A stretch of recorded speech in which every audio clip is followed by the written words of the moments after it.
For some people, creating YouTube videos or social media content can be a lot. The planning, the setup, the gear, all of those things come into play. But today I'm going to show you a piece of gear that I think will change the game for people who are interested in live streaming to take away a lot of those extra things that come with making videos like this. If you're interested in a live streaming camera, stay tuned because today we're talking about the Nearstream VM20. What's good, people? Today we are taking a look at the Nearstream VM20, which is a 4K live streaming camera. And thank you, shout out to the good folks over at Nearstream. They sent this over for me to take a look at. Even though I am not someone who normally streams, it's something that I'm thinking about getting interested in. And so the folks over at Nearstream were very kind enough to send me over this camera for review. They do not get a say in what I say, so, you know, my thoughts and all the opinions in this video are my own. As I open this, I'm taking a quick look at all the things that come in here, a quick start guide, a user manual, and then obviously the thing that most people would care about, the camera. It does come with a remote, and from all of the research that I've done, this is going to be very instrumental in controlling it. As you can see, it does have a lot of buttons. Very excited to, test out some of these presets, figure out what this does. And what else do we have in this box? We have USB cable, looks like it has an adapter. USB-C, USB-A to USB-C, definitely will need that. And then the moment that most people have been waiting for, the actual camera itself. Now, I can say that this is probably for more of an industrial live stream setup than something that, I have here at home. If I were going to live stream an event, I would probably bring something like this, even just for optics sakes, because it looks like a professional live stream camera. I can say from picking this up out of the box, taking it out of the plastic, it feels sturdy and durable. I would expect nothing less from Nearstream. So here on the front, you have the camera. I've been turning this over. As you can see, there is no screen on this. It does have a light on the front. It's got your 1/4-inch thread on the bottom, along with model number and all that stuff that you need. Up here, these are microphones, so there's 8 of them to help with sound and get all of the sound that you need. And then on the back, we have all of the ports. So there is a 3.5 millimeter microphone jack. There is a USB-C port. This looks like, a 5-volt port that can add extra power. There's an HDMI, another USB-C, and an RJ45 port for people who need all of their ports. So first impressions on the unboxing, I can say that I feel confident that this camera will perform. Interested to take it to the desk, set it up, and see what all of that looks like, but let's go into that. All right, so for this test and really trying out this camera, what I've done is I've mounted it to the pole that is attached to my desk and have kind of this direct angle here so that when I come out here and sit down, it's facing directly at me. So one other thing that I'm going to do, and this is going to be kind of the kicker, and I'll show this angle in a second, but I'm going to attach the light to this pole via a clamp, and then that way I will have my lighting without having another pole. And then I'll have to find somewhere to put you guys so that I can show you, exactly what this looks like and what I'm doing. But I wanted you guys to have a clue of what this setup is going to look like for me. So this camera is going to sit right here above my desk. I'll be able to look here and do this kind of thing. So now that we have context, let's put it together. All right, so now I have the Nearstream camera here, mounted here. I have the light mounted here via a magic arm. I know that I'm extremely backlit, but now that I'm facing the desk, this is still with the Osmo, so this is not the Nearstream camera, obviously. But let's switch to the Nearstream camera to see what this looks like. All right, so I have plugged this camera in. I've pulled up QuickTime to just get a sense of what it's looking like on the camera, and this is happening. So it's extremely zoomed in. This is an automatic feature. This is something I read about. So it's nothing to really cause for alarm. As you can see, it's popping out. This is an automatic feature. And what I would like to do is control this and really turn it off, honestly. But one of the things that you need to do that is use the remote. And the remote does not come with batteries, and I don't think I have any AAA here. So instead, what I'm going to do is download NearSync, which is a companion software. I know that you'll need the batteries to do all of the other things, but I'm going to download NearSync, the companion software, to see if I can use the companion software to turn off this automatic thing so that I can get a true representation of this camera's performance and what it can do even without the remote. So I know that the remote yields the best results, but let's see what we can do before I have to go out and buy batteries.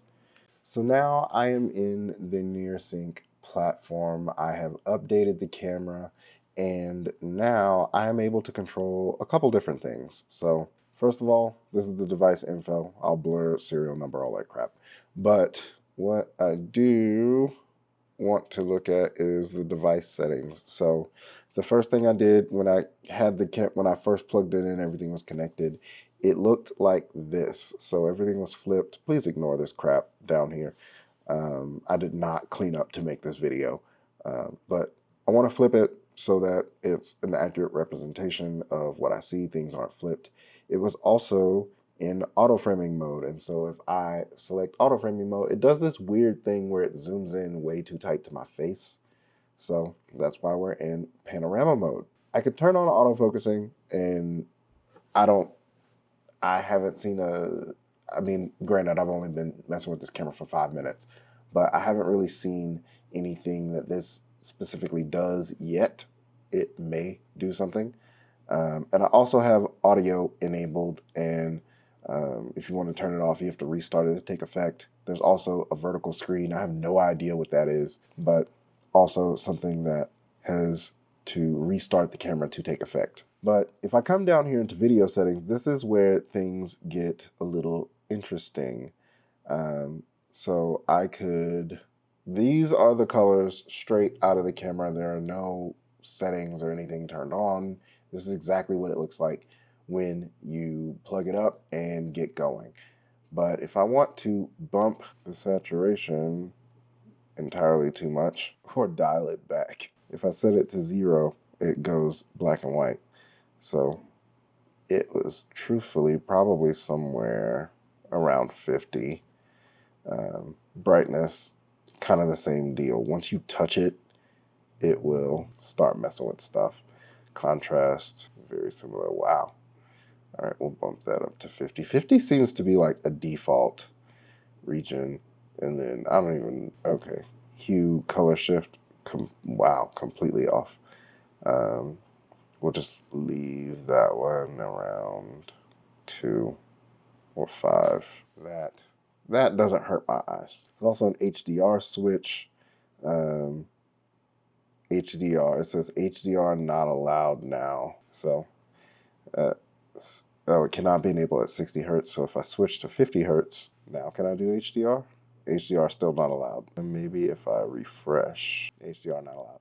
I'll never use HDR anyway, so it doesn't matter. And then I came down here and I did a device update. That was the first thing I did once I plugged it in. So this is looking interesting. So now what I'm going to do is I'm going to stop this screen recording, and then I will open a streaming platform and see what I can do there. All right, so now I am in Streamlabs, and I'm going to use this to record. So I've set it up as the Nearstream as the webcam.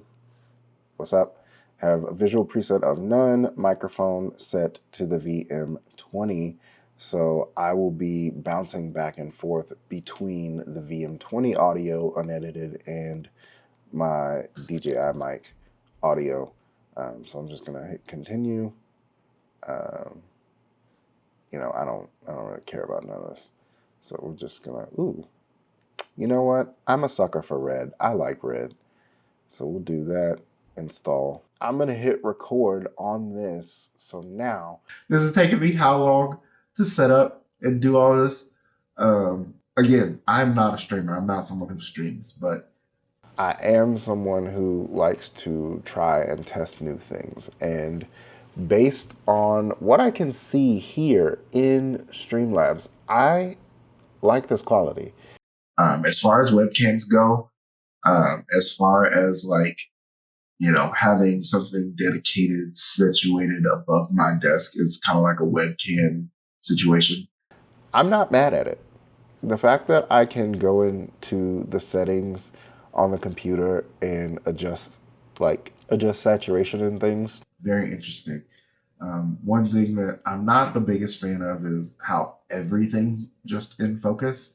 That's not really the way that I would prefer to shoot.